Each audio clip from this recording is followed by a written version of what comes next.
outside Waco, Texas, a heavily armed compound, a religious cult, their leader claiming to be Jesus Christ.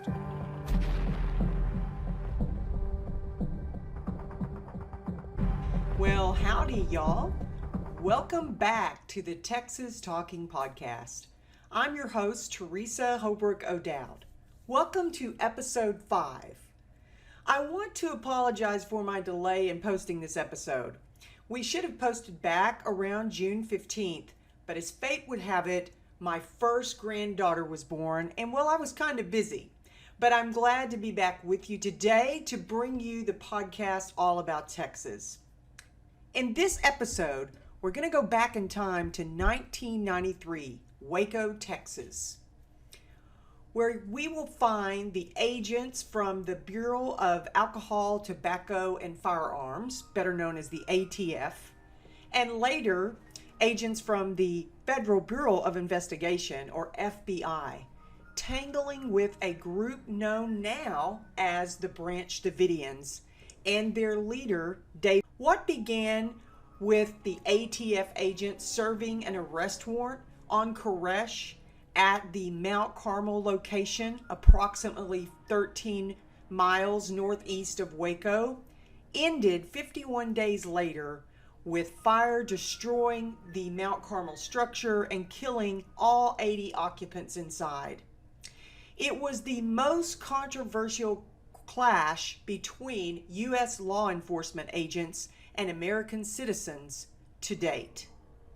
But first, let me tell you a little bit about the Texas Talking Podcast. As a native Texan, I wanted to bring you a podcast all about Texas. So in each episode, I will bring you stories, information, interviews about the history, culture, legend, mystique that is Texas. While Texas is known for its hot weather, and it is almost July and it is hot, barbecue, cowboy hats, and its large size, what else do you know about Texas? Well, if you're a Texan at heart, or just a curious bypasser who would like to know more about the Lone Star State, then you're in the right place. No topic is off limits, as this podcast will explore everything from Texas-style cuisine, attractions, places to visit, historical sites and figures, as well as topics suggested by you, my audience. So head on over to our Facebook page, the Texas Talking Podcast Facebook page, and give me some ideas for future shows. And while you're at it, please subscribe to the podcast on Spotify, Podbean, YouTube, and we're also now on Apple Podcasts. You can also go to our website, texastalkin.com. That's Texas, no space, TALKIN.com, to find out more about the show. I'm for help and support to keep this show going. I hope that you will join us every 2 weeks for new episodes. Like us on Facebook and give us some 5-star reviews on Apple Podcasts. It really helps, y'all. Really helps to get me up in the known podcasts. So please give us some 5-star reviews. And also, you can support us on Patreon so that we can remain on the air commercial free. That's Patreon, patreon.com/Texas Talkin'. And then just click Become a Patron. You can support the podcast each month for as little as $1 per month. That's $1. Come on. You spend more than that at Starbucks on coffee or at Whataburger on a burger. So I want to thank everyone that has supported me, and I really want to encourage those of you that are listening to please support the podcast so I can remain on the air commercial free. So big hat off to Emma F., Richard H., Thomas G., Richard O., and Jared O. for supporting the show. Now, the events that occurred in Waco, Texas in 1993 when federal agents began their final siege on Mount Carmel, is remembered by many Texans as a tragedy that should have been prevented.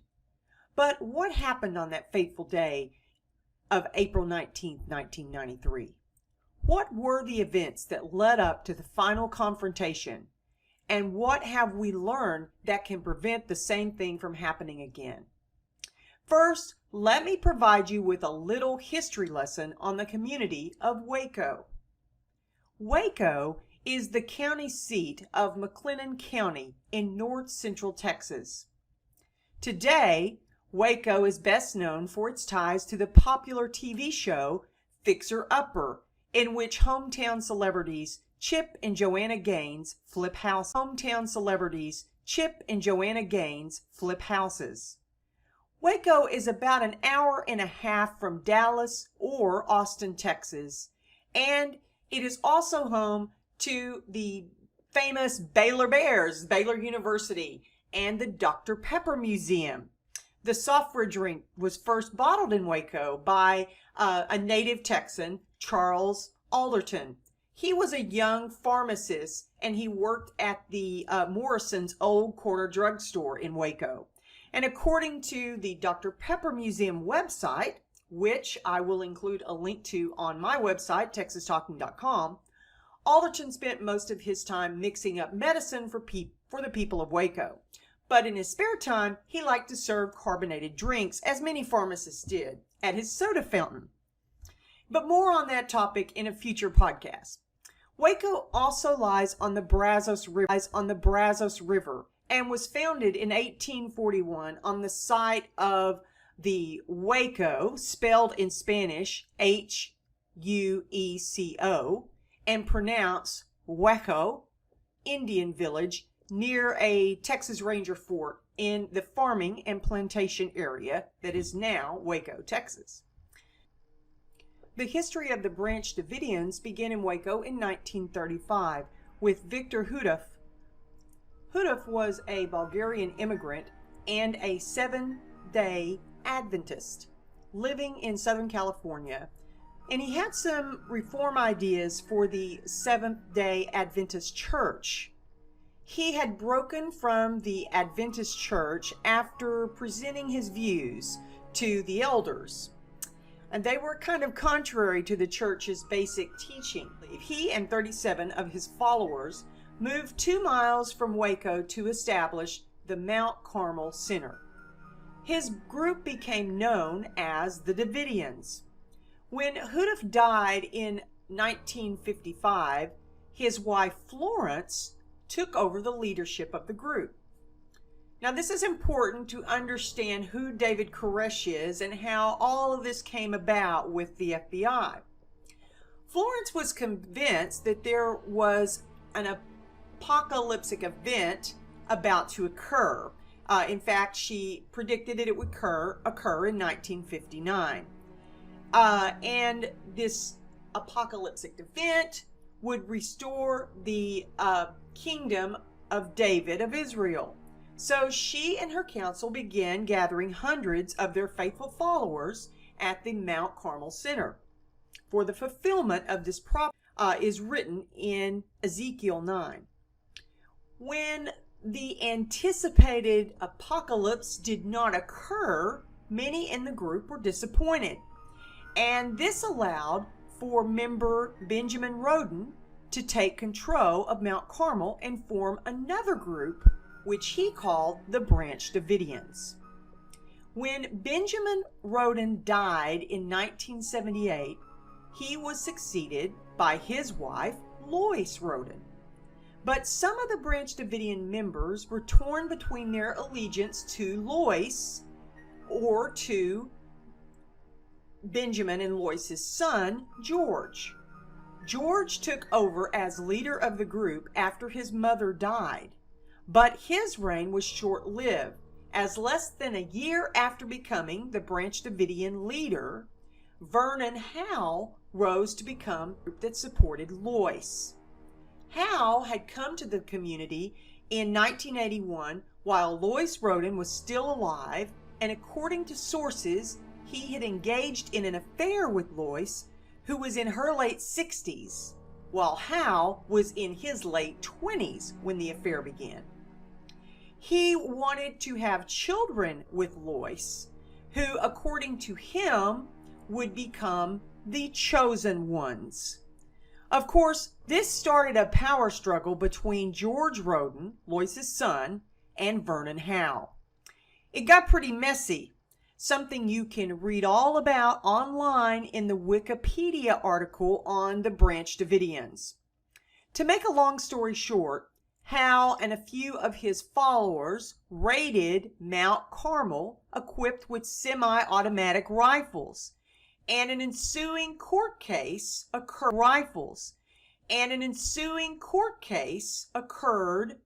over the raid.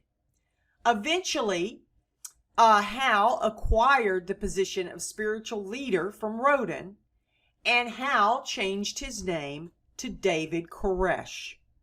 Why David Koresh? Well, it has been suggested that he wanted to create biblical ties to King David and Cyrus the Great. Koresh is the Hebrew version of the name Cyrus.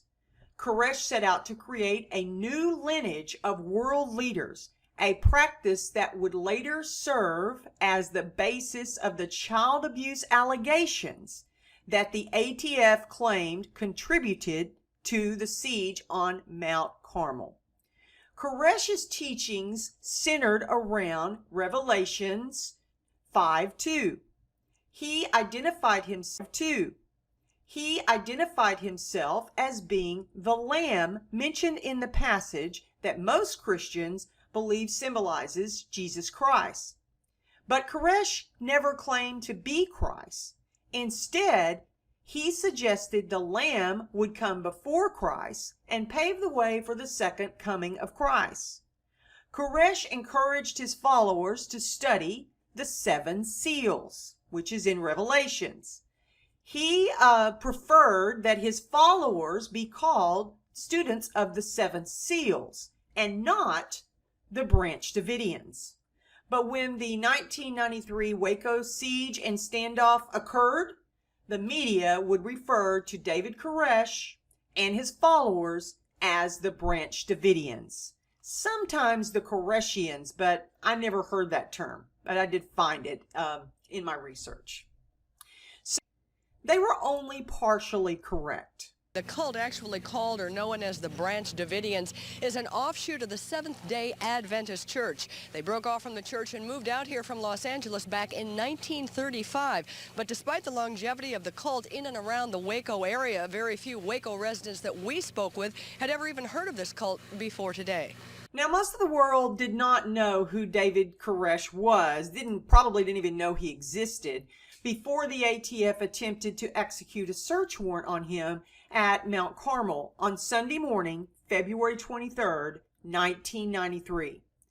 But some of the residents of Waco did know about David Koresh and the Branch Davidians. One of those was Sheriff Jack Harwell. Koresh first came to the attention of Sheriff Harwell in 1987, when Koresh, then named Hal, and 7 of his armed companions tried to get into Mount Carmel to take control of the group and the compound away from George Roden, as I previously mentioned. Sheriff Harwell responded to the gunfight that ensued between Koresh and Roden and convinced Koresh to stop shooting and surrender. In a 1995 interview for ABC's Frontline, Sheriff Harwell described Koresh and the group at Mount Carmel as always courteous and kind of nice people. He said that they invited him and some of his deputies out to the property to fish, or he said that they were just invited to come out and visit.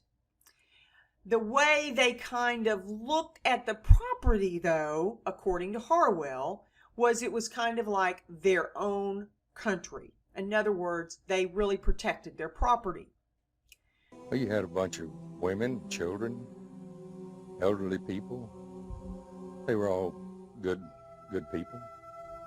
They had different beliefs from others, different beliefs than I have, or maybe different beliefs than you have in their way of life, and especially in their religious beliefs. But basically, they were good people. I was around them quite a lot. They were always nice, mannerly. They minded their own business. They were never overbearing. They were always clean and courteous. I liked them. Others in Waco had a little bit more sinister view of Koresh and his group. Now, not everyone, because some people actually describe them as, again, nice people kept to themselves. But in February of 1993, the Waco Tribune-Herald newspaper started publishing a series of articles titled The Sinful Messiah, written by Mark England and Darlene McCormick. And they were reporting that David Koresh had physically abused children at Mount Carmel and had committed statutory rape by taking multiple underage brides. The paper claimed that Koresh had announced that he was entitled to at least 140 wives and that he was entitled to claim any of the women in the group as his, that he had fathered at least a dozen children, and some of the mothers became brides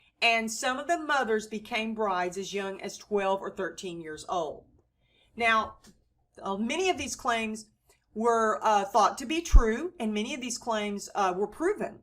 And even some of the members of the Branch Davidian compound did admit that some of this did happen. Some of it, however, may have been somewhat exaggerated. In addition to allegation of conduct, Koresh and his followers were also suspected of stockpiling illegal weapons. A fact that had been reported to the Bureau of Alcohol, Tobacco, and Firearms, or the ATF, in May of 1992 by Chief Deputy Daniel Weidenberg of McLennan County Sheriff Office. He said, the deputy said that a local UPS driver had reported delivering a package to the Branch Davidian residence, and the package fell open, and he noticed that it contained an abundance of firearms, grenade casings, and gunpowder. And he reported this to the sheriff's office, and they reported this to the ATF. So the ATF began surveillance on Koresh in July 30th, I believe, 1992, after they had interviewed a local gun dealer, Henry McMahon. McMahon had sold guns to Koresh and his group, but he had gun shows, and they sold these guns, and that's how they supported their church. One of the ATF agents, though, David Aguilera, approached Sheriff Harwell about Koresh and the alleged arms stockpile. Harwell told the agents that they should just go out and talk to them, meaning the Branch Davidians, and said, just, what's wrong with notifying them? Just let them know that you want to come out, you want to talk to them, you want to see their guns. But instead of doing this, the ATF began surveilling the Branch Davidian compound from a house across the road. And they did this for several months before they finally executed a warrant. It was also reported that the gun dealer, Henry McMahon, had also tried to talk the ATF into talking to Koresh on the phone. And that according to McMahon, Koresh had even offered to let the ATF inspect the Branch Davidians' weapons and show them the paperwork to prove that everything was legal and on the up and up. But Aguilera declined to do this. Whatever happened that summer, on February 25th, 1993, the ATF used an affidavit filed by David Aguilera to obtain a warrant that led to the Waco Siege. And according to an article published by Eric Hissenson in a newspaper called Inside on the News, the ATF had planned their raid for Monday, March 1st, 1993, with the code name Showtime. Now, if you've watched the movie Waco, or it's actually a miniseries on Netflix, they use the Showtime reference quite a lot. But they had to move their raid up in 1993 in response to the Waco Tribune-Herald's series, that the Sinful Messiah series of articles. Now that series of articles was not something that the ATF wanted published. In fact, the ATF had tried to prevent the newspaper from publishing it. Beginning around February 1st, ATF agents had 3 meetings with the staff at the Tribune-Herald regarding delaying the publication of the Sinful Messiah series. But according to a Department of Treasury report on the Bureau of Alcohol, Tobacco, and Firearms investigation, the ATF was unable to convince them to stop and not run this article. Also, that investigation also said that the ATF really wanted to try to arrest Koresh outside of Mount Carmel, but it was something that the ATF planners had been gathering information on, and they thought that Koresh rarely left the compound.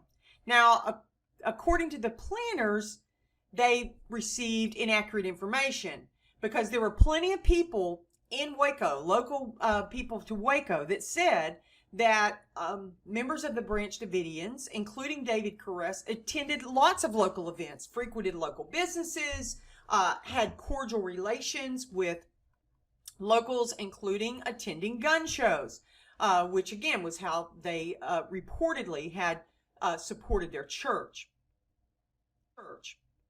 Whatever the case, on February 28, 1993, a Sunday morning, the ATF commander ordered the warrant be served on David Koresh and the residents of Mount Carmel. Here is reporter Alan Himberger live from Mount Carmel on that fateful day, reporting with Eyewitness Hughes. The siege began Sunday morning when ATF agents went to the Branch Davidian compound near Waco to arrest cult leader David Koresh on weapons charges. Before the shooting was over, at least 6 people, 4 ATF agents and 2 cult members lay dead. So the residents of Mount Carmel were reportedly attending their Sunday morning worship services when ATF agents arrived around 9:45 a.m. that morning in a convoy of civilian vehicles containing uniformed personnel in SWAT-style technical gear. Several of the male followers began arming themselves and took defensive positions inside of Mount Carmel when they heard the agents' vehicles arrive. What the ATF had kind of hoped would be a surprise execution of the arrest warrant on Koresh actually came as no surprise at all. Any advantage or any surprise was lost when a reporter, KWTX TV reporter, had tipped off a U.S. postal mail carrier about the raid, asking for directions. And this guy, this U.S. Postal Service mail carrier, just happened to be Koresh's brother-in-law. So once he knew that the raid was coming, he went straight to Mount Carmel and told everyone.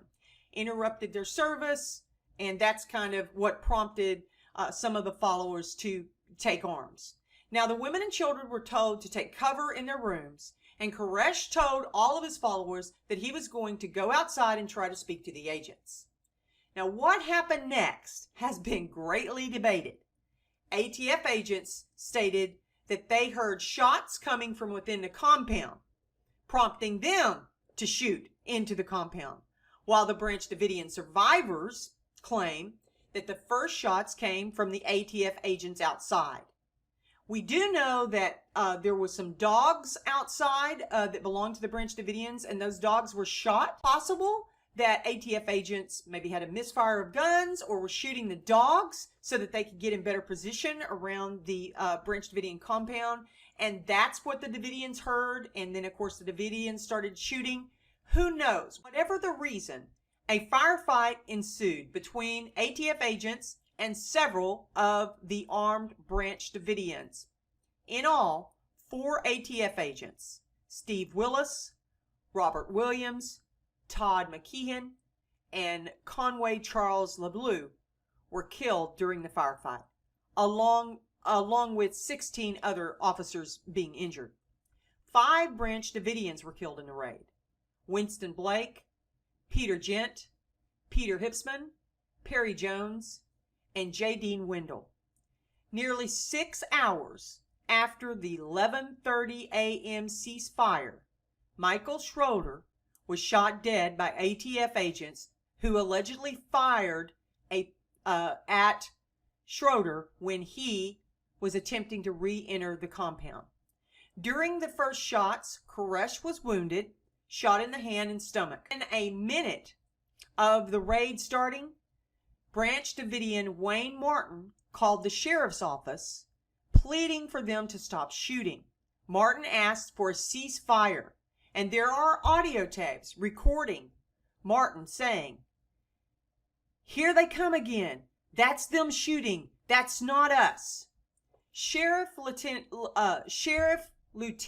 Lynch of the McLennan County Sheriff's Department contacted the ATF and negotiated a ceasefire.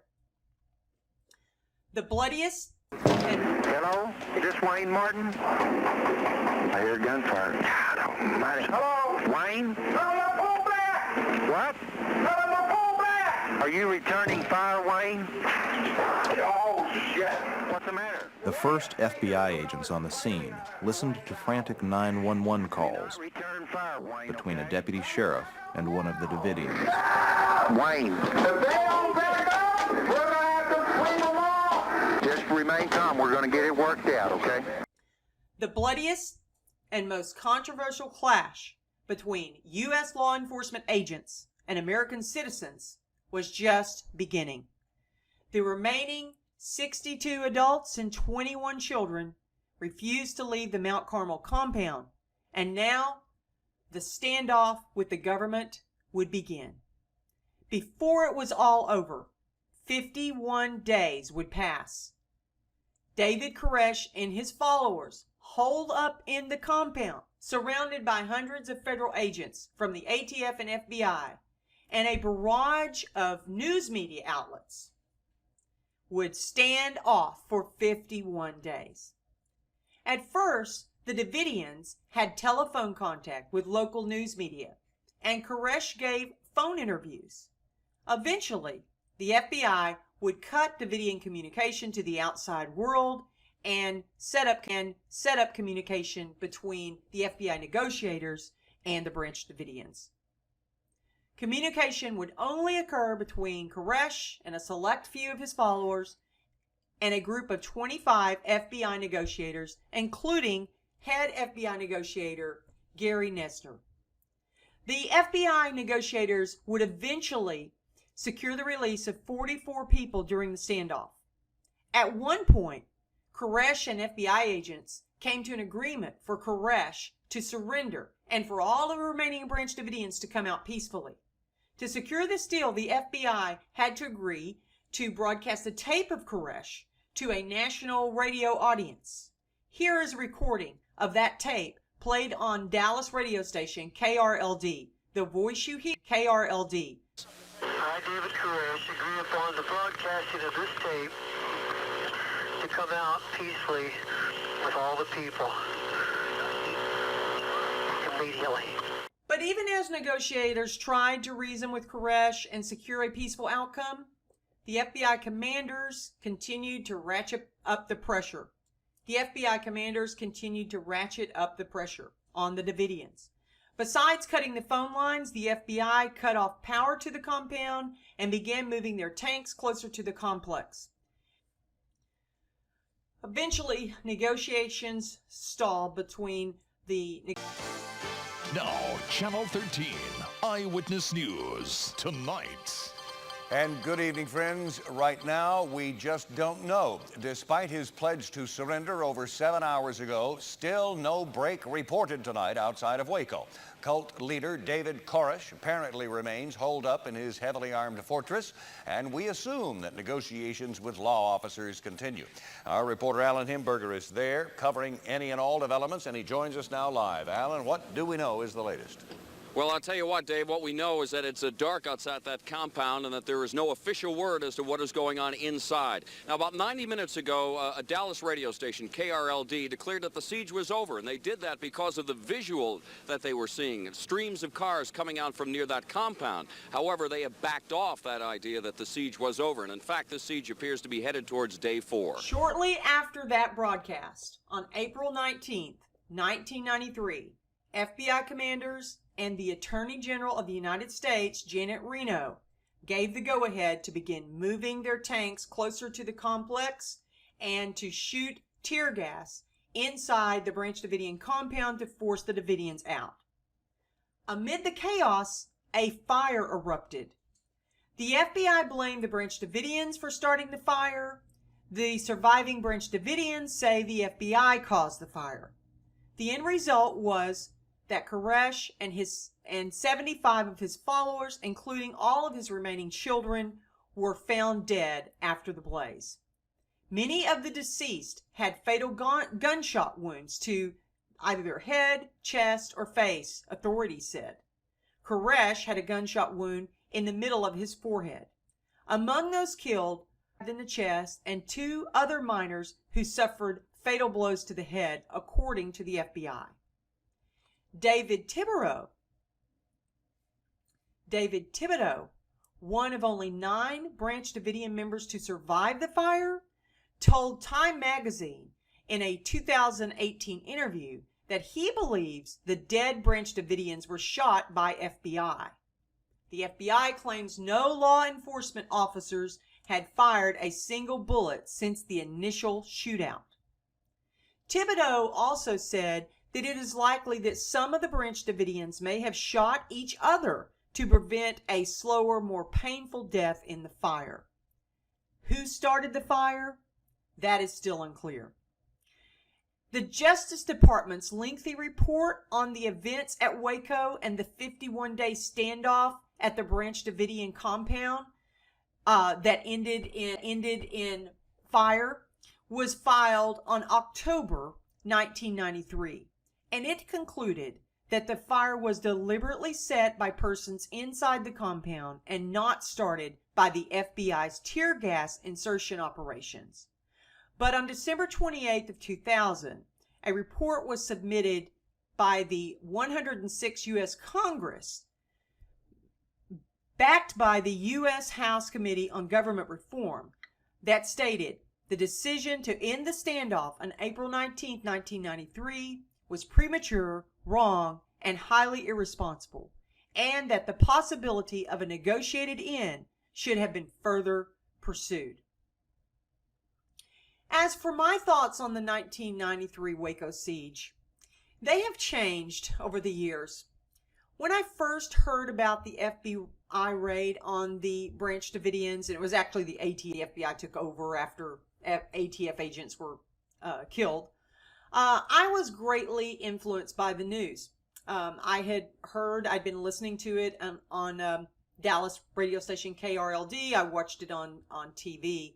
And I had, heard the reports that Koresh was a cult leader, that he was a child molester, he was a bigamist, and he was set on getting his group to follow in his apocalyptic end. I remember watching an episode of Oprah that had some of Koresh's former wives, and they were talking about, how Koresh slept with all the women in the compound.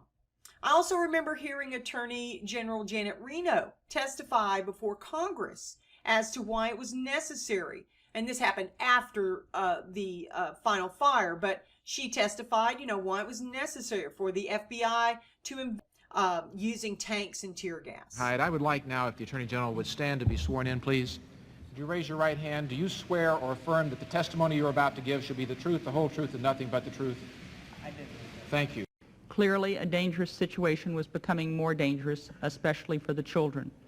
We had received allegations that Koresh had sexually abused the children in the past, including Carrie Jewell when she was just 10 years old. We had also received allegations that Koresh had physically abused the children. For example, a former Davidian alleged that Koresh had once spanked a young child for 40 minutes so hard that her bottom was bleeding. The child was only 8 months old, and saw the situation. Everyone involved in the events of April the 19th made their best judgments based on all the information we had. This was the hardest decision I have ever had to make, probably one of the hardest decisions that anybody could have to make. It will live with me for the rest of my life. I'm accountable for it, and I'm happy to answer your questions. And then I read Stalling for Time by the FBI negotiator Gary Nessner. I also read David Thibodeau's book called Waco, A Survivor's Story, and countless other news articles preparing for this podcast. And after examining all the evidence, my opinions of what happened at Waco have changed a little. At first, I thought the government was 100% right that letting a cult leader keep all these people in this compound for 51 days was atrocious and we needed to do something. But then I kind of changed my mind. In an interview with Megyn Kelly on the Today Show back in 2018, David Thibodeau, who survived the Waco ordeal and was a Branch Davidian, talks about what it was like being in that compound for 51 days. Describe what the people were like and what that time period was like. The 51-day time period? Well, that was very much chaotic. It was, a different lifestyle than what we had been used to. Kind of 2 MREs a day, meals ready to eat, and the water was rationed as well. There was a lot of. It was obviously an exciting time, but watching daily the press conferences, there would always be, the FBI was in control totally of the information that the world got. Mm-hmm. And so when you're not able to kind of respond to things on a daily basis that people are saying about you, it becomes very frustrating, especially the communication breakdown between David Koresh, Steve Schneider, and the FBI negotiators. His Lieutenant Steve Schneider. Also on the show that day was Gary Nessner, the FBI lead negotiator. And he also spoke to Kelly in 2018 about his difference of opinion with FBI commanders in charge and how they were handling that 51-day standoff. Play that here. And then you were kind of removed from the picture because you had a difference of opinion on how it should go? Yeah, I mean, in addition to the conflict inside the compound, as David Thibodeau here just referred, there was conflict within the FBI. There was the negotiation team that wanted to basically engage in dialogue and convince them to come out to share with the world what they thought about things. And there was a part of the FBI that wanted to force them out, to tighten the noose, as it were, to exert increasing amounts of pressure. And those two things were in contrast and contradiction and created a lot of problems for us. So, to kind of summarize, was David Koresh guilty of a crime and did he deserve to be arrested? I believe he was guilty of a crime and he should have been arrested. Should the FBI or should the ATF have executed that warrant on April 19, 1993 and subsequently entered the compound 51 days later and used tear gas on the Branch Davidians? I don't think so. I don't think they should have. I think they could have probably gotten Koresh some other way. Certainly, Koresh spoke with the ATF agents that were living in the house across from him. You know, they could have nabbed him then. They could have waited till he came out. The ATF knew there were women and children in that compound. I just can't understand. And children in that compound. I just can't understand what happened to cause the fire. I can't understand why the ATF found it necessary to go in guns a-blazing. What was the hurry? There were children in that compound. Surely a more humane plan could have been hatched by the government to save those children. So today, many in Waco may not even remember or know the story of David Koresh, the Branch Davidians, and the FBI siege on the Branch Davidian compound that was just outside of their town. But one law officer does remember, and he is the current McLennan County Sheriff, Parnell McNamara. And here he is reflecting on the lessons law enforcement learned from that Waco raid. Play that tape.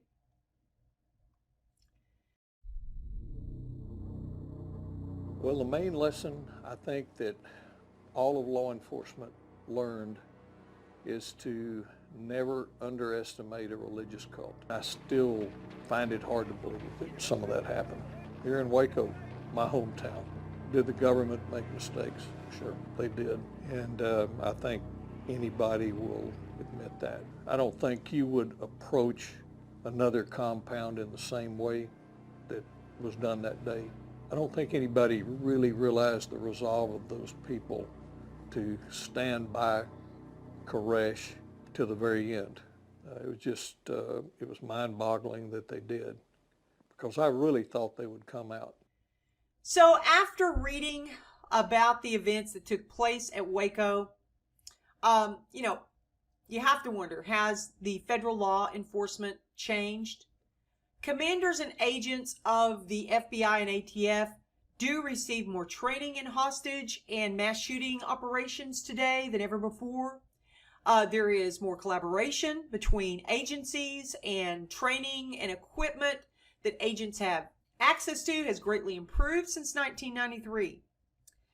That the FBI has made significant changes after Waco to improve communication and cohesion among different elements of the organization, particularly involved in critical incidents like the Waco Siege. There's no doubt they have created a new group. It's called the Critical Incident Response Group, and to come to peaceful solutions. So as far as I can say, there have been some lessons learned from Waco. I can only hope that this is true, and that there's better management, better command structure, and with the implementation of the Critical Incident Response Group, tragedies like the one in Waco, Texas, that happened in 1993 will not happen again. I do think that there will be more religious leaders, there will be more cult leaders, there will be people that will challenge authority, such as what happened with David Koresh and his followers. But I do have some faith that we have made some changes in law enforcement that will hopefully not allow tragedies like this to occur in the future. So with that, I hope you have enjoyed this episode of Texas Talkin'. Join us again in 2 weeks for more stories, interviews, and legends from Texas. I want to thank you so much for joining me. You can find my show notes from this episode, a transcript, and also how to become a Patreon at my website, texastalkin.com. Don't miss an episode. Subscribe to Apple Podcasts, Patreon, or anywhere you get your podcasts. Follow Texas Talkin' on Facebook, Twitter, Instagram, and subscribe to our Texas Talking YouTube channel as well. So thanks for listening. Until next time,